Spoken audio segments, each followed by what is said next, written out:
La défense aérienne russe n'a plus de missiles. Un aveu sensationnel. Togliatti laisse passer 3 des plus grandes entreprises de la région de Samara en feu. 50 000 occupants par jour. Les forces de défense frôlent un record. La situation au front est la meilleure depuis un an. Zelensky a révélé les rapports du MI6. Rutte s'envole pour Washington. Le secrétaire général pourra-t-il stopper l'effondrement de l'OTAN? Chute record de la cote de popularité de Poutine. Qu'est-ce qui a bien pu ouvrir les yeux des Russes? Hécatombe d'avion pour l'US Air Force. Tout cela et bien plus dans cette édition de Nouvelles d'aujourd'hui. Je suis Fedor Chilenko, je vous dis tout juste après votre like.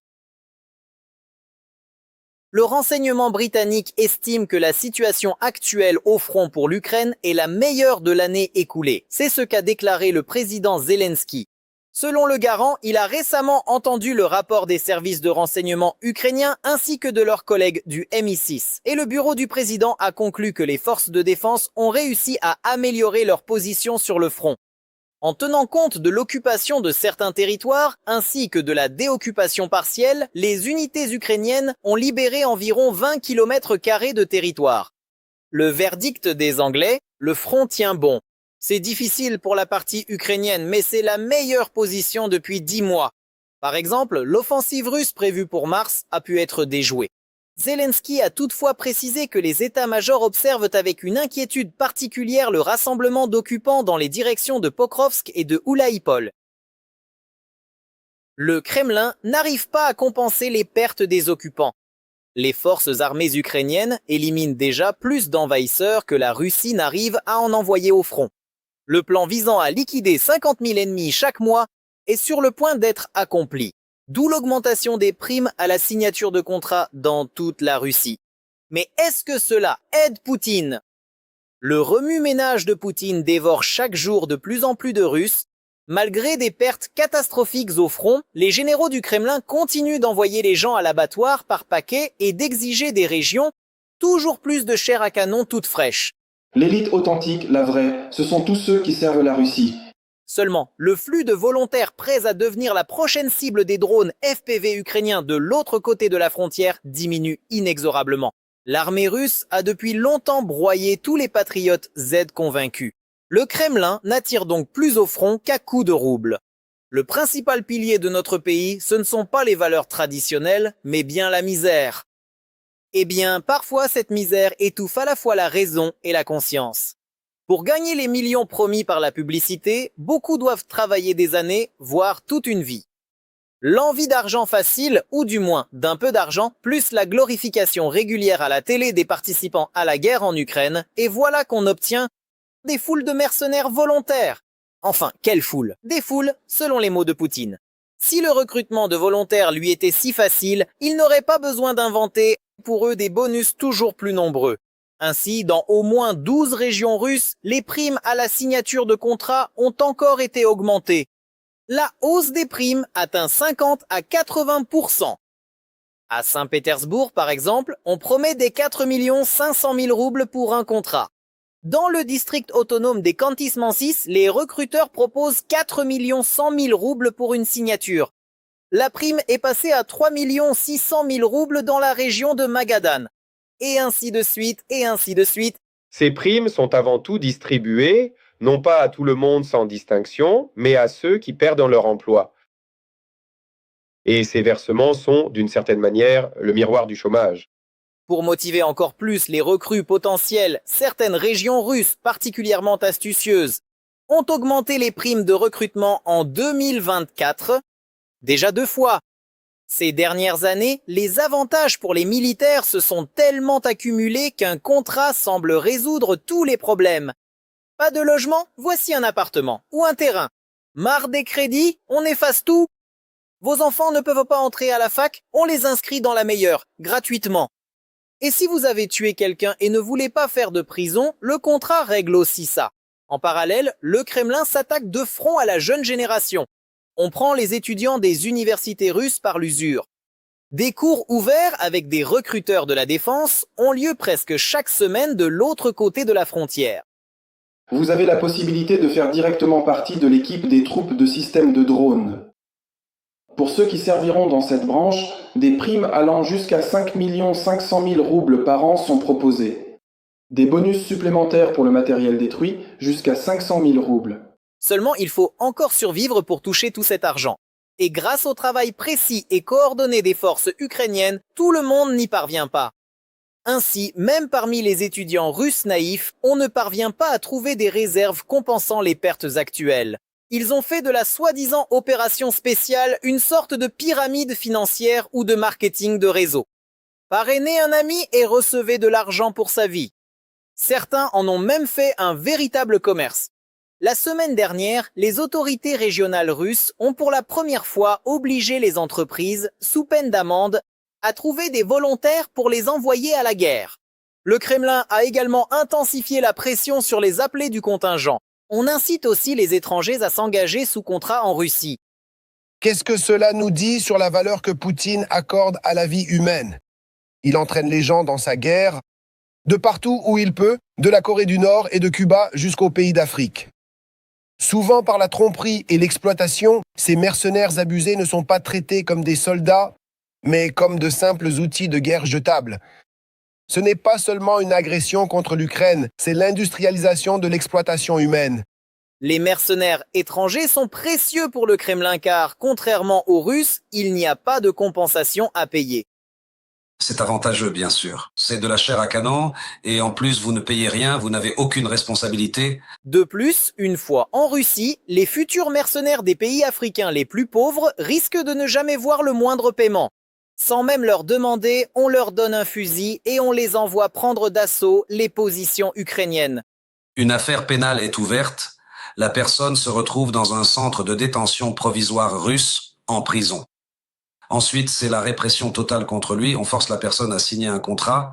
Mais peu importe les Russes du Kremlin, Poutine manque clairement d'hommes, ou plutôt de chair à canon, sur le front, et ce depuis longtemps. Par exemple, depuis l'année dernière, les forces armées russes n'ont pu former aucune nouvelle unité militaire, comme elles le faisaient en 23 et 24. Toutes les recrues sous contrat servent immédiatement à combler les pertes dans les unités combattantes. Et depuis cette année, le flux de volontaires prêts à mourir pour le Kremlin ne couvre même plus les pertes de Poutine, prouvant que le régime du bunker touche à sa fin. Les forces de défense ukrainiennes ont attaqué avec des drones la région de Samara. Au moins 10 drones Lyuti ont atteint leur cible. Les habitants de Togliatti assistent à une scène surprenante pour eux. D'énormes flammes dans la zone industrielle. En direct, région de Samara. Togliatti. Un avion.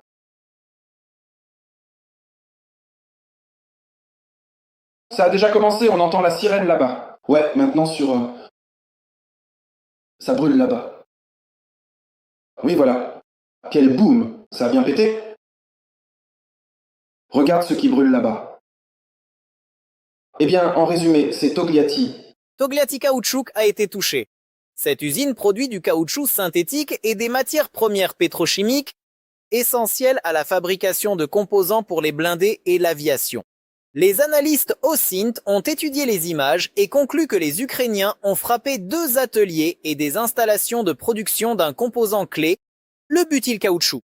Il y a peut-être eu d'autres impacts.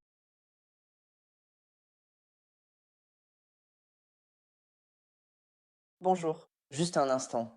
Comme les oiseaux chantent gentiment. Juste pour dire, l'usine brûle depuis 2 heures déjà. 1 heure, c'est sûr. Il y a eu plus de 7 impacts.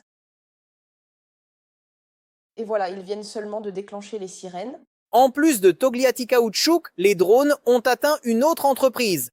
Il s'agit de Kuibyshev Azot. Les conséquences de cette rencontre avec les drones sont encore à l'étude. Les correspondants de guerre russes se plaignent de la défense aérienne locale et affirment que la Russie, attention, manque de missiles de défense. Toutes les unités opérationnelles ont été déplacées pour couvrir les ports, laissant sur place des véhicules sans munitions. Ou bien avec des munitions incomplètes. Que pensez-vous de cette franchise? Dites-le nous en commentaire. On y croit.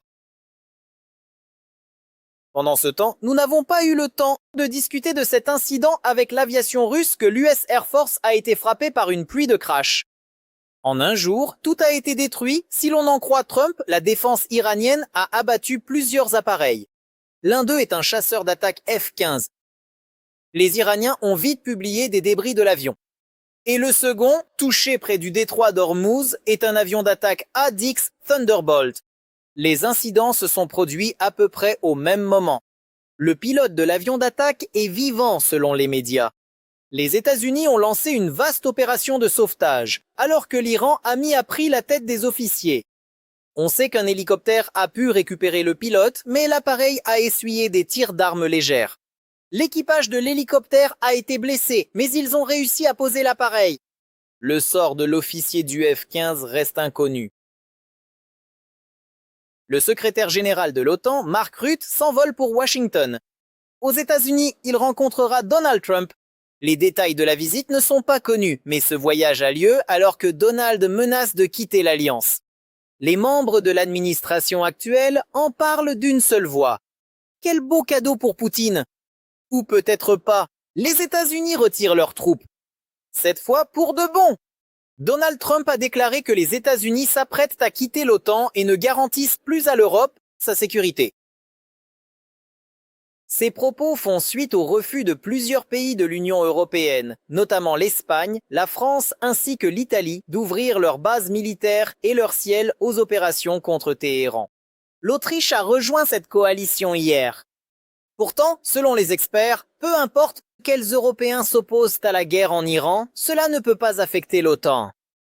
Si Trump condamne d'une certaine façon ou d'une certaine manière les pays européens parce qu'ils ne l'aident pas en Iran, eh bien, l'Iran est en dehors de la zone de responsabilité de l'OTAN.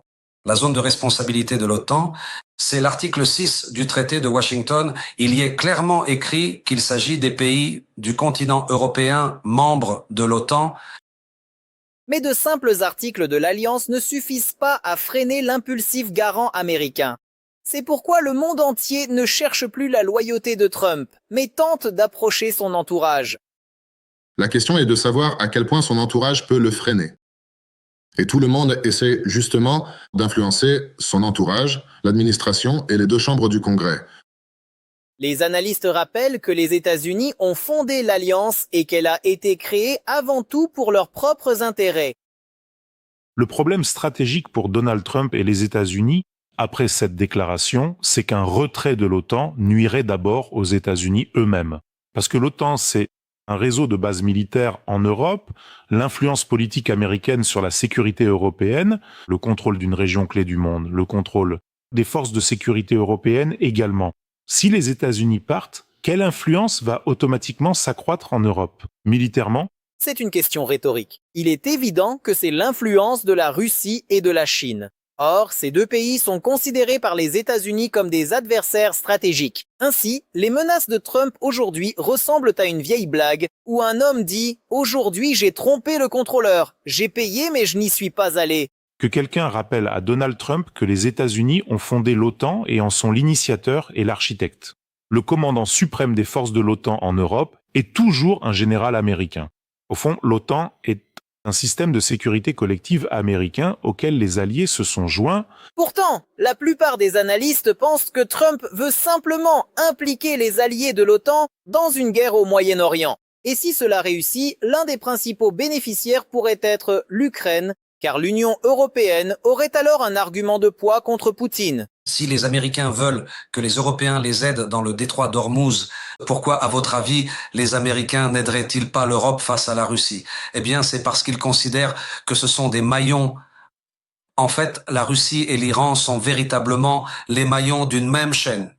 C'est donc tout à fait logique. Mais si l'on suppose que le président américain est déterminé et qu'il quitte l'Alliance, cela ouvre la voie à de nombreux scénarios dont le principal est que l'Europe prendra sa sécurité en main bien plus vite. Et là aussi, l'Ukraine jouera un rôle indispensable. Si l'on pense à sa propre sécurité personnelle, il faut bien comprendre qu'il ne peut y avoir de sécurité européenne sans l'Ukraine. Il s'agit clairement, dans l'optique d'intégrer l'Ukraine dans ces nouvelles structures de sécurité européenne, ou même au sein de l'OTAN, il devient envisageable pour les pays européens d'acquérir une autonomie plus importante.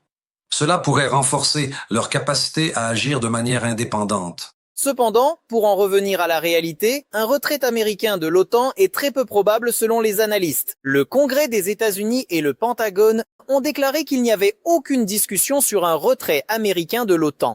L'Alliance elle-même considère les menaces du chef de la Maison-Blanche de rompre les liens comme du bluff. De plus, juridiquement, c'est pratiquement impossible à réaliser. Trump ne pourra pas retirer les États-Unis de l'OTAN. Il lui faut l'aval du Congrès pour cela. En décembre 2023, le Congrès a voté un amendement visant Trump, lui interdisant de quitter l'Alliance unilatéralement. Le Sénat ne réunira jamais 60 voix pour ça, même si tous les républicains votent pour. Et chez eux, il y a plein d'euro-atlantistes comme Mitch McConnell qui mourraient plutôt que de voter ça. C'est le moment de rappeler l'analogie préférée de Trump. On dirait que pour sortir de l'OTAN, il n'a pas d'atout en main, pas même une petite carte.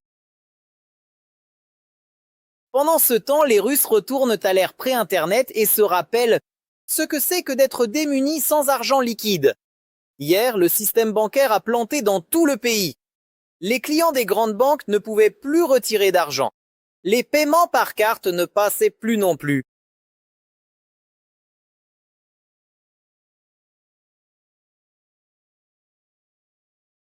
Je suis sortie en ville pour faire des courses.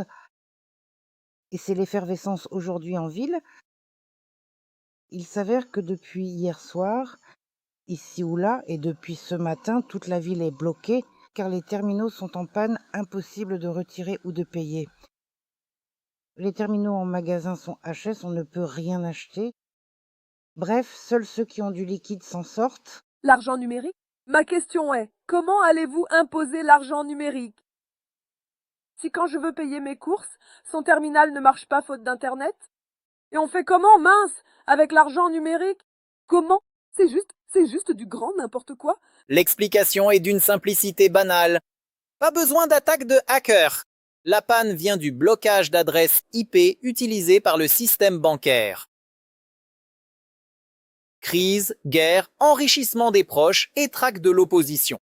Ce qui a échoué pendant 20 ans, le blocage de Telegram et des VPN l'a fait. La chute de popularité de Poutine bat des records. La confiance des Russes envers Vladimir Poutine a chuté de 5 points en une semaine, passant de 76 à 71%. C'est ce qu'indique un sondage de la Fondation Opinion Publique. Selon Commerçant, une telle chute n'avait pas été vue depuis au moins 2019.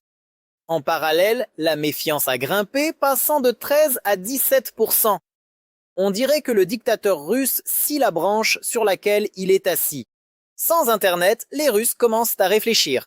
La propagande faiblit et ils s'intéressent plus à la politique. Et une humiliation cinglante pour Poutine au Kremlin. L'exemple de l'Arménie. Pachinian, au cœur du repère du dictateur, a dit à Poutine qu'en Arménie, contrairement à la Russie, il y a la démocratie et des réseaux sociaux libres. Voici les détails. Regardons la suite. Deux amis se sont rencontrés au Kremlin, ou plutôt deux anciens amis.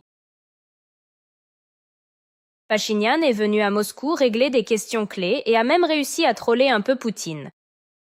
Il me semble que la principale partie intéressée ici est, bien sûr, le Kremlin. Pourquoi Pachinian ne peut pas refuser est aussi clair, l'Arménie est située de telle sorte qu'elle a besoin de bons rapports avec la Russie. D'un autre côté, la guerre entre l'Arménie et l'Azerbaïdjan et l'inaction manifeste de la Russie ont bien montré que Vladimir Poutine est impuissant et totalement inefficace comme allié. Bien sûr, l'attention se porte sur les législatives en Arménie, qui intéressent au plus haut point le dictateur russe. Il y a beaucoup de forces politiques qui sont pro-russes. Franchement, nous aimerions beaucoup que tous ces partis et politiciens puissent participer à ce travail politique interne lors des élections. Poutine nourrit-il ses derniers espoirs de garder le contrôle sur le pays? Poutine essaie par tous les moyens d'influencer toutes les élections possibles et il le fait par des méthodes connues. Mais même là, Pachinian a répondu fermement au dictateur et a anéanti ses rêves les plus fous. Il ne dit pas seulement qu'il faut des passeports arméniens, non, il est plus subtil. Il dit vous nous imposez des gens avec des passeports russes alors que seuls les citoyens uniques peuvent être élus. Et au revoir. Bien que curieusement, le Kremlin nie toute ingérence dans les élections arméniennes. Voyez-vous, les représentants européens voient l'ingérence de Moscou partout. Partout et en tout. On ne peut pas éviter de parler des ennemis. Poutine prévient en fait.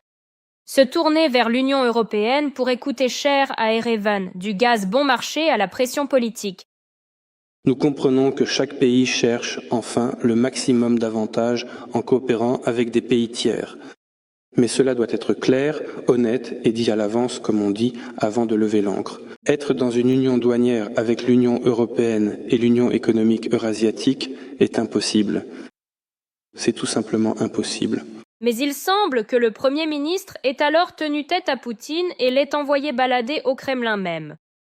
Tant qu'il est possible, dans la mesure du possible, de rendre compatibles ces programmes, nous le ferons. Et quand les processus évolueront jusqu'au point où il faudra, par exemple, prendre une telle décision dans certaines situations, une décision quelconque, je suis sûr que nous, les citoyens de la République d'Arménie prendront cette décision. Il semble que Poutine perde un allié et un membre de son union économique eurasiatique, qui ne nie même pas pouvoir changer de cap vers les pays occidentaux. Quel est l'intérêt d'une alliance avec Poutine, au juste?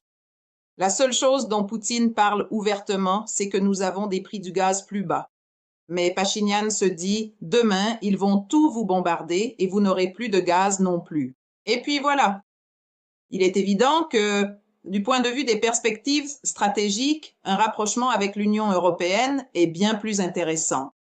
Liberté, indépendance et démocratie, des mots qui font sortir les yeux de la tête de Poutine. Mais avec les coupures Internet régulières en Russie... C'est pour votre sécurité. Allez-y, passez sur Max et Vcontact. Allez vous faire foutre avec votre Max et votre Vcontact. Pachinian a décidé de piquer hardiment le maître du Kremlin avec des mots qui le fâchent, rappelant les charmes du poutinisme.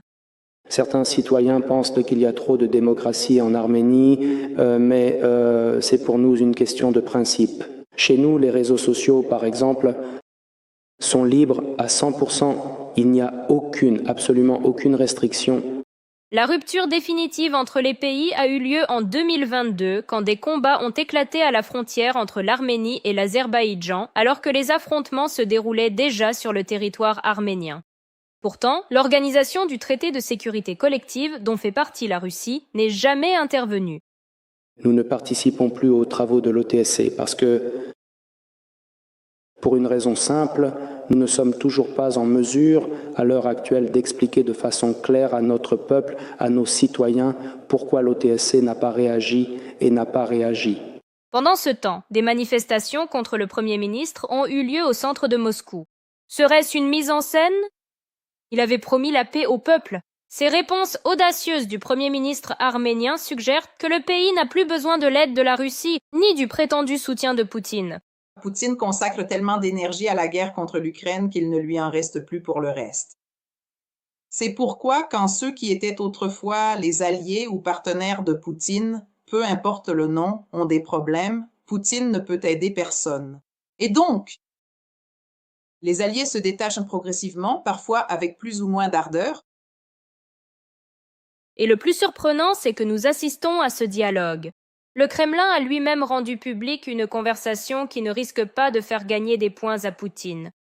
Est-ce vraiment si grave avec les alliés pour que de tels moments passent à l'antenne? Et il semble que le cercle d'amis autour de lui se restreigne de plus en plus. C'est tout pour les informations à cette heure. Nous continuons à suivre l'évolution des événements tout au long de la journée. Alors abonnez-vous, likez et n'oubliez pas de commenter. Ainsi, l'actualité d'aujourd'hui apparaîtra plus souvent dans votre fil. À bientôt.